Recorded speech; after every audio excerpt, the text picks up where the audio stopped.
You got Mac and Mac here on Birds 365. McMullen and McDonald, joined by Jeff Kerr, our buddy, Mr. Monday Morning here on Birds 365. And Jeff, we definitely want to talk to you about the Ravens and the Chiefs. Know you were in Baltimore during the game. But first things first, Eagles announced Saturday night, or at least the information was reported. They haven't officially announced it yet, that Kellen Moore is going to be their next offensive coordinator. Knew it was coming after they fired their previous DC and OC.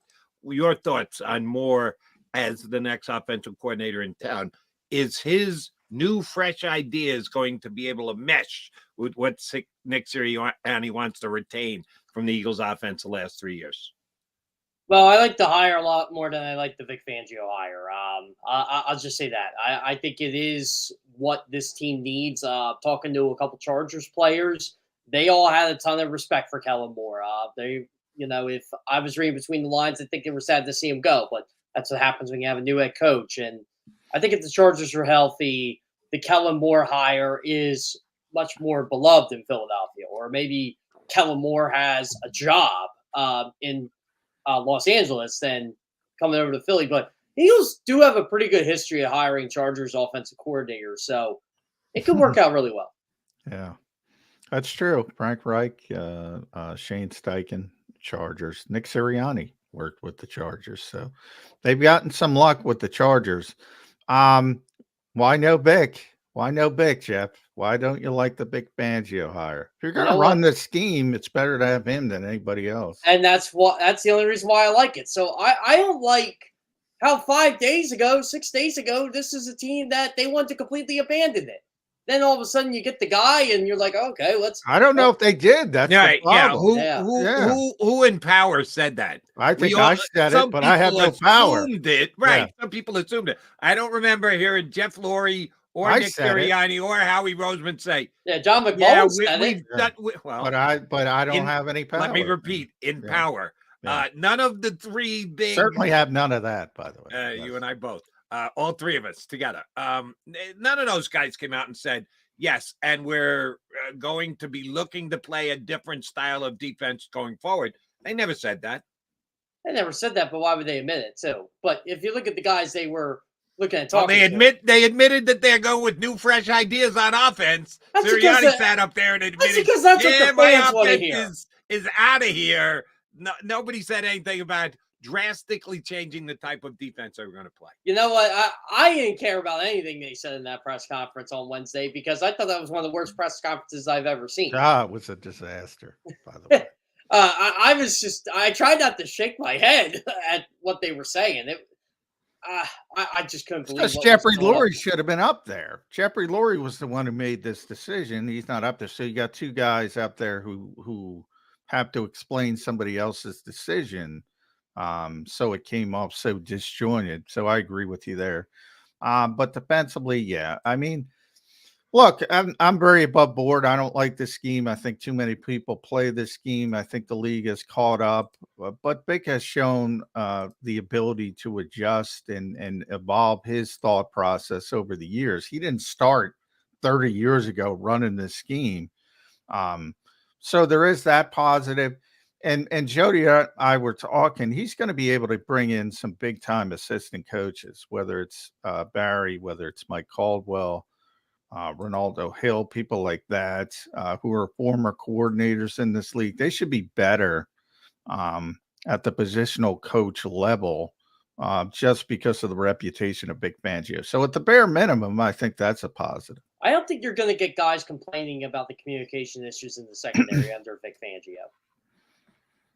That's true as well. Here's an interesting question for both you guys. And I know we're going way down the line all the way to the draft and free agency and the like. We're probably jumping a couple of steps, but that's what we do.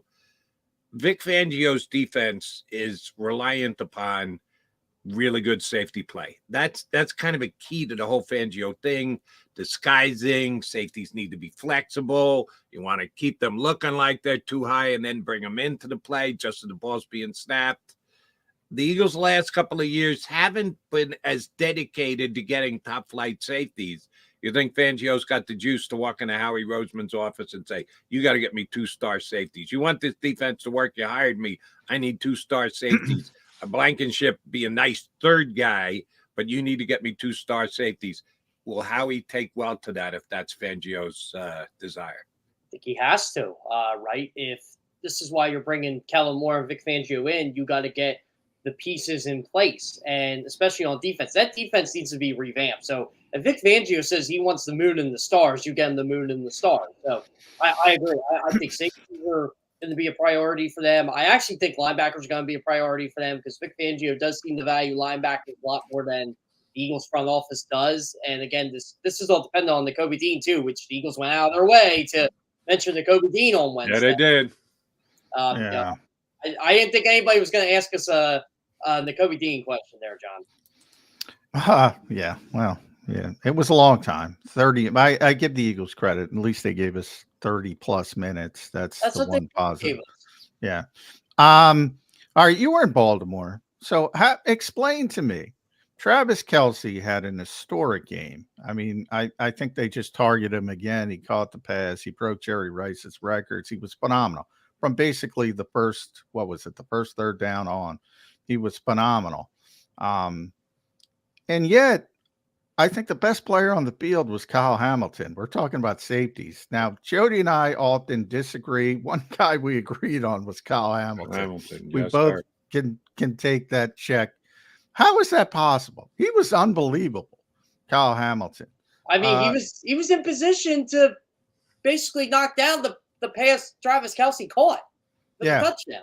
Even on the touchdown, which is the first touchdown, that's perfect coverage. Yeah, that's where yep. Hall of Fame quarterback, Hall of Fame tight end, perfect throw, perfect coverage. That's just high level football. But boy, yeah, Lamar Jackson. I love Lamar Jackson, but boy, another one. Playoffs come. I don't know what you want to call it, but he did not perform.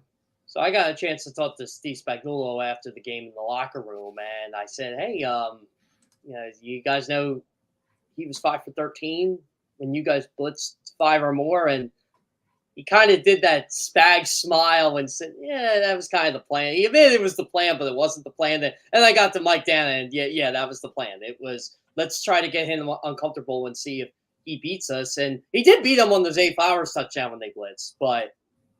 That definitely was, okay, we're going to send 5, we're going to send 6, we're going to take our chances, and whatever happens, happens. And they threw the kitchen sink at him. And that the one play where he threw in the triple coverage.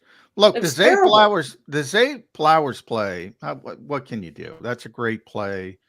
The inches. I mean, he's inches away from going into. John Harbaugh said it best too. There's nothing Zay did wrong. He said when we dive into the end zone, we dive with 2 hands. He dove with 2 hands. Yeah. So. Right. What Zay did wrong was just a minute earlier where he made the big catch and stood over the receiver and tossed the football at him and cost him 15 yards. That was a bigger mistake than the fumble. Steve admitted after the game, too, he didn't even know, he did that. Because he was on the ground and they got penalties. So what did they get a penalty for? Yeah. It was an obvious penalty, and it was a stupid penalty on Flowers. He played that like the rookie that he was. But here's my question about Lamar, and I know what his playoff record is, and it's not good enough, and he's going to have to deal with that, and he's going to take the slings and arrow for it. But he got beat by Pat Mahomes. Who beats Pat Mahomes? Joe Burrow. That's it. Yeah. That's it. Josh Allen, is he a inveterate choker and should be run out like Lamar Jackson, run him out of the league? All right, you can't get past Patrick Mahomes. Nobody does. Burrow beat him once. Okay, we'll see what Burrow does again next year. How's Burrow played in the playoffs this year? Oh, he didn't make the playoffs this year. Patrick Mahomes is going to his 4th Super Bowl in 5 years. Come on. He got hurt. I mean, he would have been in the playoffs, but he got hurt. Part of it. Maybe not. seems to beat the Reed Mahomes combination. Pat is as even keel can be, by the way. He's in the locker room yesterday, just talking to his guys, he's checking his cell phone too, and he's so approachable. You just go up to him and say, "Hey man, good game," or you ask him a question, he'll answer it. He definitely has the boy. I don't know what that's like with no one knows it. By the way, John. Maybe that's Kansas City. Maybe that's the difference. But by the way, John, yesterday, a couple of us got a warning during the game for talking. Oh, Ever get that? Chad Steele? No. I'm a professional though, Chad. Yeah. Well, this is after when Kelsey caught the touchdown to say, again, this press box is really loud, and there's so many people in there. Everybody's going ooh and ah, and like me and two of the Baltimore writers were breaking down the play, and I had another guy with CBS with me. Around 5 o'clock, I get an email. Hey, someone's complaining they can't do their job because you guys are talking. And Really? And you know what I said? This is what I said back. My dad's famous words: "If you can't put up, then I won't shut up." So pretty much, who was it? Kept getting booted out of the press box. I saw they had crab cakes, so you know it was a big game. Oh, it was, and they were phenomenal, by the way. Biggest game in MT in what is it? M&T Bank Stadium. Yeah, they just came up small, and it's not just Lamar. I mean, that offense as a whole. Todd Monken's gotten a lot of credit this year. Boy, if this were Philadelphia, he didn't run the ball at all. 6 carries by running backs. 6. Yeah. You have Gus Edwards, Justice Hill, Dalvin Cook didn't play. And Lamar after the game was basically saying, "Look, we're trying to win. We're not going to apologize for trying to win." I said, "Yeah, but you guys pressed. You were only down 10. You could have still ran the ball." Yeah, strange. But you know, big stage, maybe it got to him a little bit. You would think coming from Georgia, you're used to big stages, but certainly a lot of things you can second guess. But look, I mean, Andy Reid and Patrick Mahomes. I mean, what are we, 6 consecutive championship games? What are we at? I don't even know anymore. Yeah, 6 straight, 4 Super Bowls in 5 years. 4 Super Bowls in 5 years. Oh, and by the way, both their conference championship game losses, those teams needed overtime to beat them. And we are in the midst. We're going to get 2 weeks of just constant paralysis by overanalysis, talking about this upcoming game. I'll say right off the bat, San Francisco's got a better roster, but I don't know how you go against Kansas City. I don't know how you go against Patrick Mahomes and Andy Reid. Same thing I said last year with the Eagles. The Eagles have a better roster from top to bottom, but they have the better coach and the better quarterback, and that carries a lot of weights. And there's no fear in those guys. Like Isaiah Pacheco said yesterday, we just don't believe we're going to lose. And, you know, it's Trent McDuffie told me just on a one-on-one yesterday, when they lost to the Raiders on December 25th, I brought it up, and he goes, "Yeah, I love how everybody counted us out after that. You know, like we're the stinking Chiefs, and that's just what they carry. They're the stinking Chiefs. It's awesome." They get incrementally better through the year. At post Tyreek Hill, because they haven't been as explosive, and this year at times they were struggling offensively for the first time, and all of a sudden. Scantling's making big plays at the end of games. He's dropping passes against the Eagles. I saw, nobody drops more passes than that Watson kid. He's catching passes. He caught a big ball. Rasheed Rice has all of a sudden turned into a playmaker. Andy gets these teams incrementally better as the season goes on. And then you wake up there in the Super Bowl again and you go, oof, they look pretty good. It's pretty amazing. Specifically yesterday, as great as Mahomes is, and yeah, he's the only guy who's in the conversation with Brady out of any of the quarterbacks in the league who someday may even get into the conversation of being the GOAT. And Andy Reid is phenomenal. They won that game because of defense yesterday. Patrick Mahomes put up 17 points. He scored 3 points from early second quarter on, and they won the game. Patrick Mahomes. That's the defense. This is one of the stories I wrote about. Patrick Mahomes did not make the mistake yesterday that the Ravens made. The Chiefs did not make those 3 mistakes. turnovers. Who got the turnovers? The Chiefs' defense. Well, Lamar fumbled. Lamar got blindsided by a defensive end that he never saw. Yeah, that was a great. That was a great strip. Play. Come on. Yeah, that was a great strip sack by. He got hurt too. And had to lead the game. Amenahu. No, the defense has been. This is the first time you could say, arguably, the defense is better than the offense in the Patrick Mahomes era in Kansas Correct. City. That said, though, I think good offensive teams can score against good defensive teams in the modern NFL. I always believe that. I believe back in the day, good defense would beat good offense. Today, I think the opposite. They're facing a good offense. That's in the because Super of the Bowl. rules. Can I just get this in? I meant this. It is because of the rules. Yes, right. Of course. And oh my God, did I see an example of it yesterday? I need both of you guys' takes on this. Second half, 49ers rallying. McCaffrey, who did next to nothing in the first half, rips off a couple of big plays in the second half. They had one play, and they had a great low-angle camera. He catches the ball in the flat. He's lined up wide, and Purdy makes a nice lead pass to him as he's turning upfield. And there's a DB who's got a one-on-one shot to make a tackle, hold it to about a 4-yard gain. McCaffrey gets his hand in underneath his chin, over his face mask, and pushes his face like parallel to the ground. That was CJ.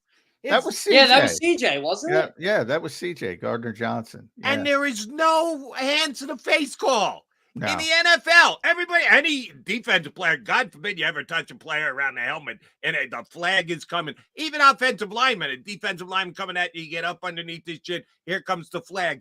But guys with the ball in their hands are allowed to do anything they want. He almost took BJ's head off, no flag whatsoever. You talk about rules benefiting the offensive side of the ball. How can they even have that in place? You can't get an illegal hand to the face in the NFL if you have a ball.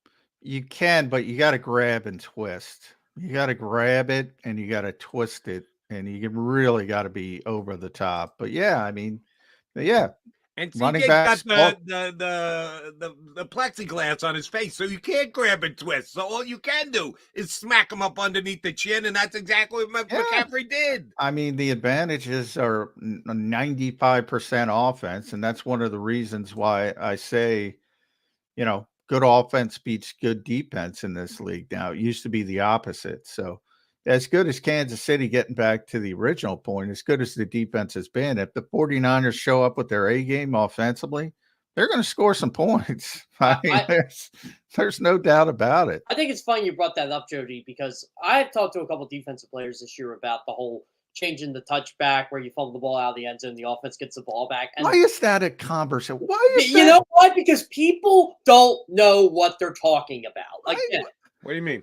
I don't understand why so many are so upset. If you fumble the football, you should be punished for it. Bottom line, you should be punished for it. If you want to extend that football past that plane and you don't have control of it and it goes out of the end zone, you lose the ball. Bottom line. Oh, you're talking touchback off a fumble. I thought you meant touchback off a kick. I don't.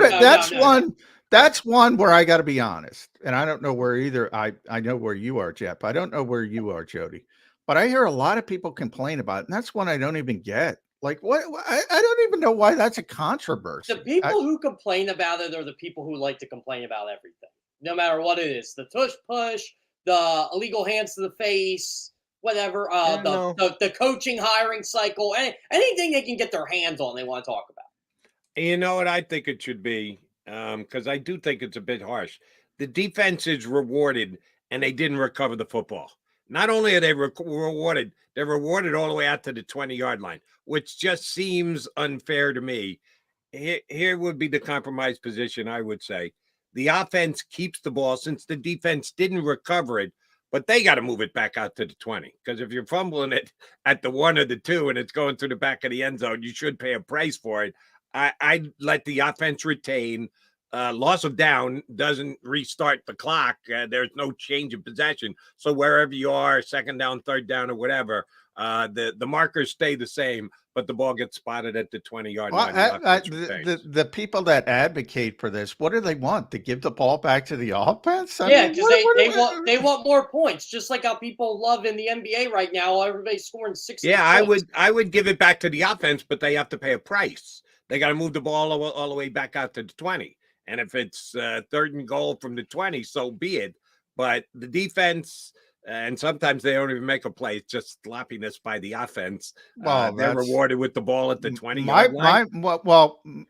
Because offensive coaches know the rule. They teach the players, like Zay Flowers, that's a difficult play, and he didn't do anything wrong. But they teach the players especially don't reach for the pylon if take the ball at the half-yard line. To me, it's an egregious mistake from an offensive player if he's fumbling the football out of the end zone. So I've never had a problem with it. That's one of those where I go, I don't even know why there's a controversy. It's been that way forever. It's not like they changed the rule. That's one I don't even get. I'm like, I'm with you, Jeff. I'm like, what are we talking about here? Why there's so many other things that are legitimately questionable when it comes to officiating. That's been that way forever. I don't like how at the end of last night's game, the Detroit Lions, they had to kick an onside kick, and the NFL. Well, yeah, I hate that. It's impossible. Yeah, but it's been that way forever. So why? No, it hasn't. No, it hasn't. They changed the rules drastically for safety. About lining guys up. Guys on one side, right? Yeah, I hated that. Like, I think that's why the 4th and 15 thing is coming to play now, because the onside kick is useless. Yeah. And they should. I don't like it. To me, it seems gimmicky, like 4th and 15, you get one shot or whatever. But they need to do something because they have taken the onside kick out of the game completely, almost. And I'm with you. But that's been a recent change, Jody. The touchback rule has been in effect literally. I can't even tell you. I mean, I don't think there was ever a time when it was not in effect. It's always been that way. So that's one I don't understand. Dan Campbell, we got to talk about. Where are you guys on Dan Campbell? I have no problems. I talk about this all the time. That outcomes are not the same as decisions. We judge play results, not play calls. Josh Reynolds catch the damn football. The only reason the Detroit Lions are in this game is because of the way they play. And they put so much pressure on the opposing by using all 4 downs. But the perfect example of this is the first 4th down miss that everybody has a problem with. And 3rd down, they were up 24-10, right? And but it was 3rd and 4. And they ran the football. They put Amon St. Brown in the backfield, ran the football like he's a running back, and they get 2 yards. And people, what are you doing with Amon? Well, they know they're going for it on 4th down. That's how they play. And that's the reason they're doing it. And you know what? That Amon-Ra St. Brown play works more often than it doesn't. They normally get the 1st down on a play like that. Well, even so, I mean, they're playing because they're calling that play. Ben Johnson's calling that play because he knows in the back of his mind, we're going for it on 4th down. Unless they lose like 2 yards, unless there's a negative play, a fumble. You get the point. If they're anywhere near it, 4th and 2 or less, minus 40, basically through the rest of the field, they're going for it. That's the reason they're here. They won 4 football games this year going for it on 4th down like 5 or more times. And I think a lot of people hate the term, and I hate the term analytics. Dan Campbell's talked about this. He doesn't go for it because analytics tell him to go for it, which I also think is funny. Like analytics is in the corner office. I make that joke. I got a quote from analytics. They say, the numbers say, yes, go for it in that type of situation. But he doesn't do that. He does that because he saw, and he said this, he saw Sean Payton, who was one of the more aggressive coaches at the time in New Orleans. He kicked an onside kick in the start of half of a Super Bowl. Yeah. He saw how much pressure that would put on the opposition, and he liked it. And he said, I want to coach that way. And he's taken it, obviously, to a step further. But that first one is so indicative. Not only that's what they always do, it should have been successful, and the player didn't catch the football. Which they won't mention, but they'll mention the decision Dan Campbell made. Yes. All right. Here's my take. And I'm going to use a comma in the middle of the sentence, not a period, because you're right, John. I don't believe Dan Campbell does anything because of analytics. He's old school, tough guy. He makes his aggressive decisions by his gut, not by analytics. But Here's my problem with both analytics and Dan Campbell, comma in the middle of the sentence. It's not an absolute. It doesn't have to be 98% of the time. You have to, hello, Philadelphia Eagles, and will defer. You have to be able to judge in the situation, in the circumstances of each individual game. There are times where you are better served not doing what you always do. Always is a problem with me. Always should never be used in describing anything in football because the game changes, the position changes, the down change. That's my only problem here. Not the fact that Dan Campbell is aggressive and Dan Campbell wants to stay aggressive. And that's what made the Detroit Lions what they were that year. Yeah. But every once in a while, discretion is the better part of valor. And last night with the field goal, tied the game. I'm sorry, you got to take the points. You can't run the risk. And yes, I'm judging the results thereafter, but that's what we do. Guess what? The result is San Francisco's Well, going they to lost Super the Bowl. game, so I get it. Right. That's my only problem is you can't give me this is the way we've done it all year, so we must do it this first way of all, again. I Well, said I got Yeah, to add go ahead, too Jeff. here. There's one guy. Everybody says Dan Campbell trusts his guys. Very true. But there's one guy he doesn't trust, and that's his backup kicker. Well, yeah. Michael Badger's the By backup. the way, I was going to bring up the kicker as well. They don't have Justin Tucker. They don't have Jake Elliott. Number one, we already saw a mediocre kicker in San Francisco missed a kick for the second Shanahan put him consecutive back week. out there again, didn't he? For the second consecutive week. No, I'm just saying the assumption that they're going to make these field goals. Nobody brings that up. The assumption that they're going to make these field goals. They also don't bring up that Josh dropped the football. But at the end of the half, Dan kicked the field goal. It's not an absolute. I said that's how they play. If you want to argue on the second fourth down, which was 4th and 3, and they were down 3, I believe. Yeah. I have no argument. Game. You can make that argument. You can make that argument. Maybe he should have tried to kick. But again, he doesn't have a lot of trust in his kicker. He's got more trust in his offense. So that's part of it. He also knows his defense isn't ready yet. And he also knows, guess what? If I tie this game, San Francisco is probably going to get the ball and score. And they got the ball and scored anyway. So he's trying to. You know what I don't like, John? The whole, well, if he kicks it here, hold on. and if he they're going to kicks get it the here, ball and score, well, if you kick the field goal, a field goal beats you. But the field goal kicker is a rookie on San Francisco. No, so I'm saying you can I have no problem with people making the argument on the second one. But I will say that's the whole argument. No, a lot of people were points. bringing up the first one. Greg Olsen said throughout the game, Greg's great, by the way. I don't get to watch a lot of football. Greg Olsen's great. He said multiple times through the game, and the luxury of the announcers, they get these pregame sort of availabilities with the coaches. And Dan Campbell told him multiple times, we're not going to win this game with threes against San Francisco. He knew San Francisco was going to score some points. We got to score touchdowns. It worked early. It didn't work late.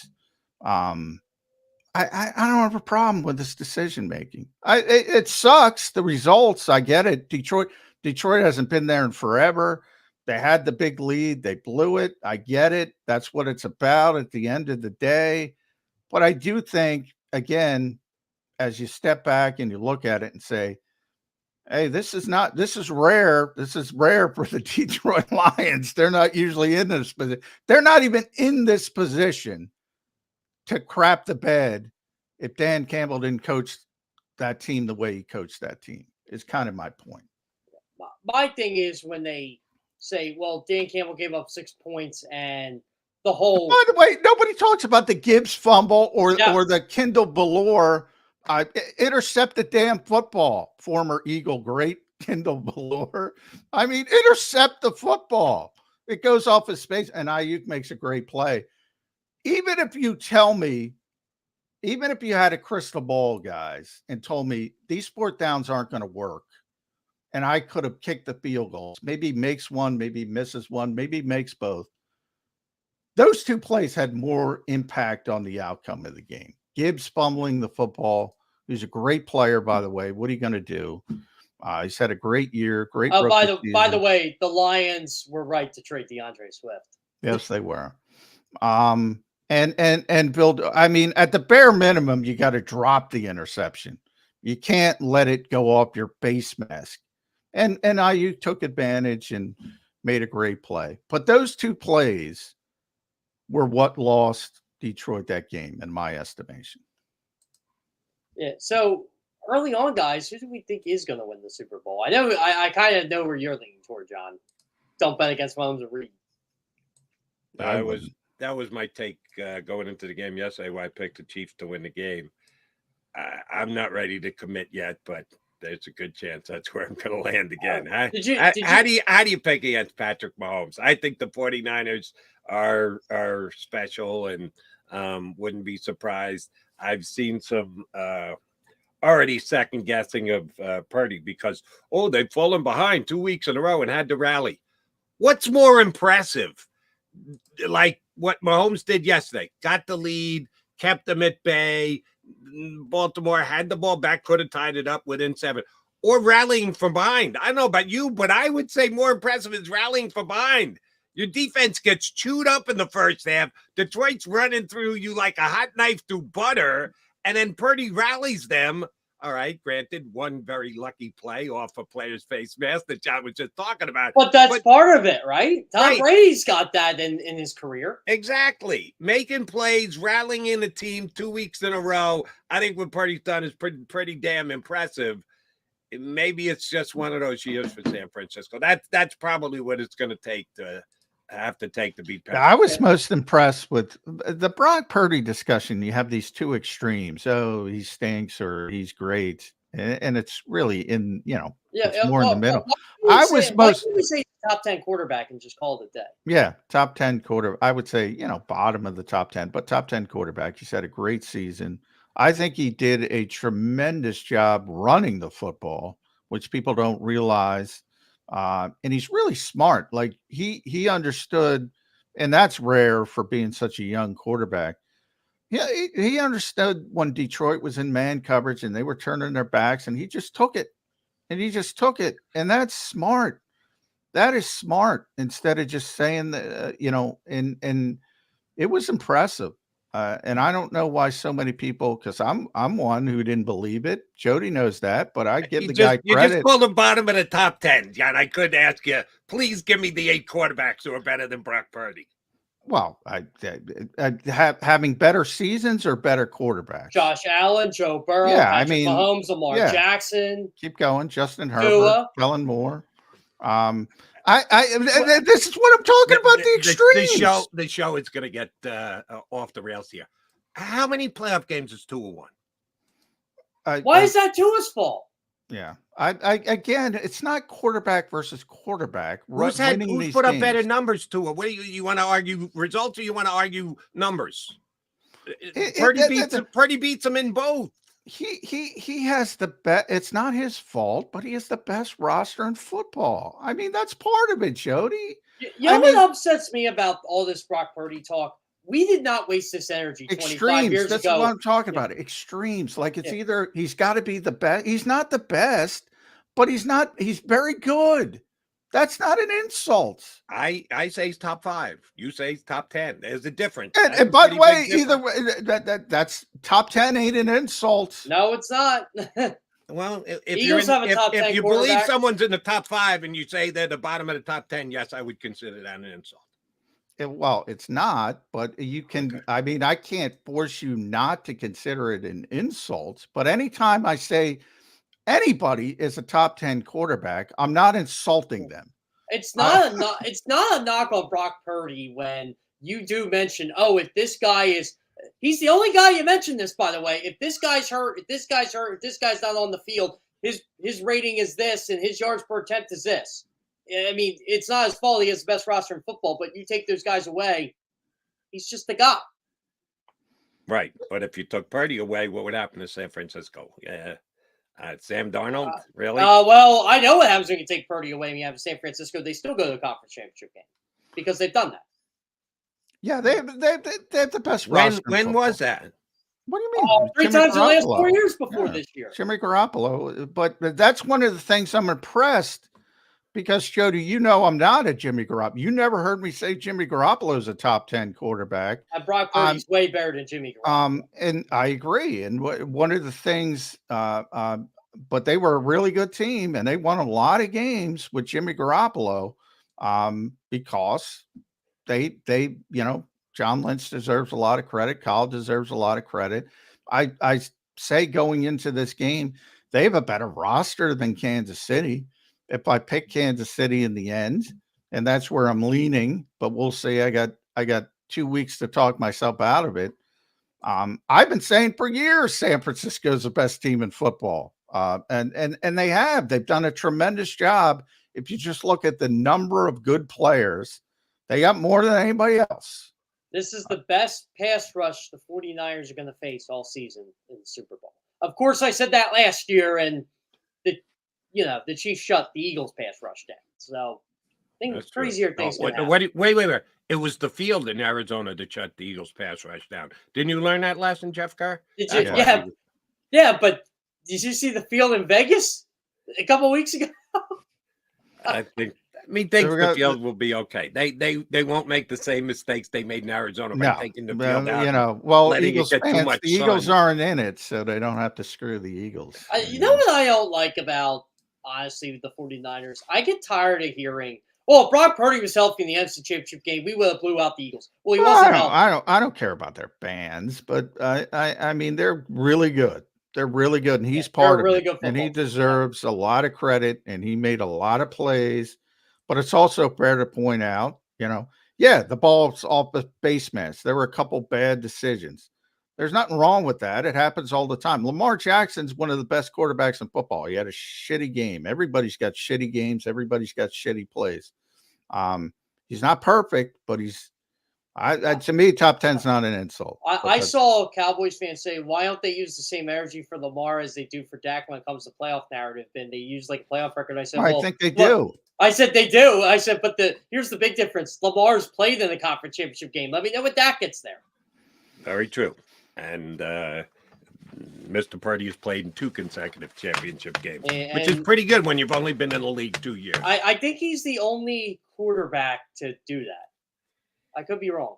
Well, Patrick didn't start in his first 2 year. Seasons. Patrick said Patrick 6 for 6 since he became the starter. That's pretty good. That's not bad either. There's Patrick Mahomes, and then that's one thing none of us will disagree about. There's number one, and then we can argue everybody else. By the way, Jody, I got. By the way, he didn't have the best season, but he's still the best quarterback. Patrick Mahomes. By the way, Joe, I gotta give you my Taylor Swift story before I. Yes, please. I did not see her yesterday, but you didn't see her once. Were you on the wrong side of the stadium so you couldn't see into the suite? No, I couldn't see her, but I got to see the other one. I got to see the other guy that they like to talk about a lot. Her boyfriend, Travis. Yeah, he had an okay game. Yeah, by the way, he wouldn't speak to the media yesterday. He spoke to me, but he didn't speak to the media. Really? That's right. He spoke to you. He didn't speak to the media. Now that's an unfair shot, Jeff. I apologize. Well, I mean it was more of a what's going on, Travis. Congrats on going to the Super Bowl again. Gives me the fist pump, calls me Jeffy, like you couldn't get. By the way, Jeff was on the New Heights pod because he took a picture of Jason Kelsey's populated locker. I should say, to say the least. That's being kind. Yeah. So Jason gets all this free crap for his podcast. By the way, why aren't we getting free crap? Jason's got a little bit more swag, but anyone who wants to send Jody and I free crap, feel free. What about 2-year-old Girl Scout cookies? Yeah. So Jason has all this stuff in his locker. Jeff took a picture of it. They put it on New Heights, and Jeff became a star. Congratulations, Jeff. Oh, yeah. I was laughing when I got the text from the New Heights people. They're like, oh, by the way, you might want to turn on the 11-minute mark. I'm like, oh, my God. Very nice. You got the 11-minute mark at least twice over with us today. All right. Jeff Kerr, thank you very much. Appreciate you joining us. We'll talk to you again next Monday. Yep. Sounds great. Thanks, guys. Thanks, Jeff. That's Jeff Kerr from CBSSports.com. Hey, Birds fans, here's your chance to save upwards of 40% on your car insurance right now from one of JAKIB Sports' great partners. Here's what you do. Call managing partner Jim or Fran and tell them you're a friend of both JAKIB Sports and Birds 365.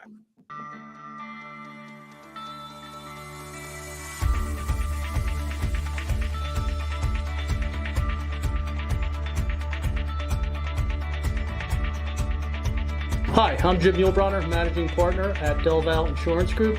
Give us a call. We're a local, knowledgeable agency, not an 800 number. Go Birds!